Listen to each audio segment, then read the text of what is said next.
Welcome to our Fireside Chat with Tracie Cordeiro, the new Chief Executive Officer of Friendship Bridge. I'm Karen Barker. I'm a Friendship Bridge donator and co-founder of the Genesee Circle 20 years ago. Wow, that's a long time ago. Well, because it's so long ago, I now have known two of your predecessors who brought about personalities and they brought great transitional changes. But you have been with us now for 4 years. Some of us have gotten to get to know you. And I'd like to have you share with those who don't know you, what do you bring to Friendship Bridge? So, thank you for having me here, Karen. So in terms of my background, I have 25 years of finance and strategy experience. 15 years of that has been in the not-for-profit world. I am fluent in Spanish and I have multicultural professional experience in the Americas, Europe, as well as Asia Pacific. In terms of my experience and stability, I have been with Friendship Bridge, as you mentioned, for over 4 years. I have on-the-ground experience in Guatemala, and as most of you know, I am passionate about our mission. In fact, I like to say I have Friendship Bridge DNA. So in terms of our responsible growth prospects, I'm confident that we will be able to achieve these growth prospects with the caliber of staff that we have on the ground and also the 30 years of experience that we have in the industry. We plan to disperse around $28 million in loans to over 35,000 women in 2023. And that may sound like a lot, but that's really only 10% growth compared to last year. But why not stay at 10% growth? So Karen, we actually have evidence that the longer a Friendship Bridge client is with us, the better off they are. So we served 33,000 clients last year. But if you think about that, there are 4.5 million Guatemalan women who are living below the national poverty line of about $4 a day.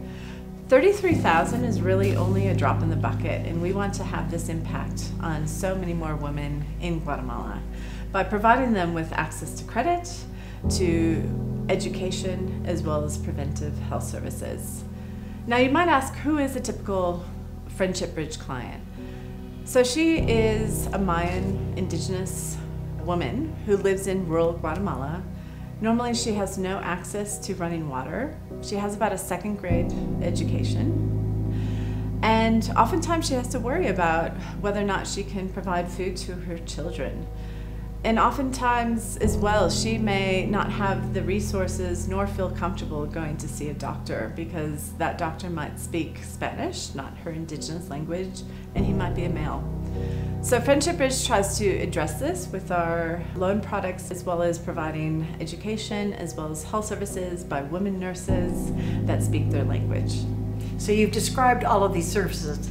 Now describe a woman who has gone from hopelessness to financial independence. I have the perfect example. In fact, I visited this client last time I was in Guatemala. Myra has been a client of Friendship Bridge for over 10 years. And in fact, her first loan, I think, was around $125. That's not very much. No. So prior to joining Friendship Bridge, she actually washed clothes at other people's houses. But now she owns her own transportation business. And in fact, we approved the largest loan we've ever given a client to Myra. And she was able to grow her business through Friendship Bridge by increasing her loan size, by learning how to run a business with our non-formal education. I guess Myra's story speaks to me in so many ways because this is truly the epitome of what our intended impact is.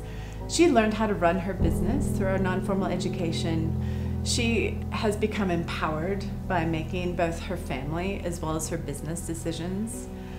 She has made positive generational change in her family as well as her community. In fact, her sons call her La Jefa, which means the boss in Spanish. And she's breaking gender stereotypes. She's in a male-dominated industry in transportation.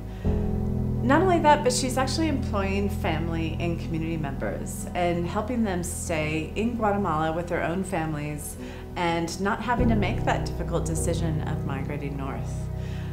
All I can say is you have to watch Myra's video. She is truly an inspiration to me, both as a person as well as a businesswoman. You mentioned the video of Myra. There is another video as well that talks about the advantages of joining a circle, which is a financial arm or a fundraising arm of Friendship Bridge. And my circle has gone down there numerous times, and the joy of being a part of these women's lives and seeing the success firsthand is one of the big advantages. It's an adventure to be a part of this organization. Are there other ways that people can get involved outside of a circle? Well, first off, I highly recommend watching our YouTube channel. There are so many client journeys that will show you our impact and just how incredibly resilient our clients are. And you'll learn more about what we do in those videos than just through this interview. Also, as you mentioned, I highly recommend going on an inside trip to Guatemala.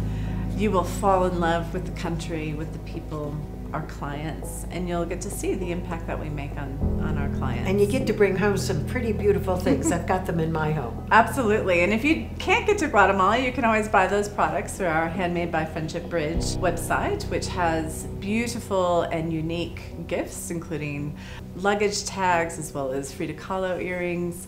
But as well, we warmly welcome donations and grants that directly go towards our programs, such as education and preventative health services. And like you said, you can join a friendship circle or create your own. But the best thing to do is go to our website. There's just so much information there on our website. Thank you, Tracie, for this conversation, and we all wish you the very best of luck to lead this 30-year-old organization into its next chapter. After all, you are helping so many Maya women, and we're giving them a hand up, not a handout. And we thank you for joining us in this warm conversation with the new CEO of Friendship Bridge, Tracie Cordeiro.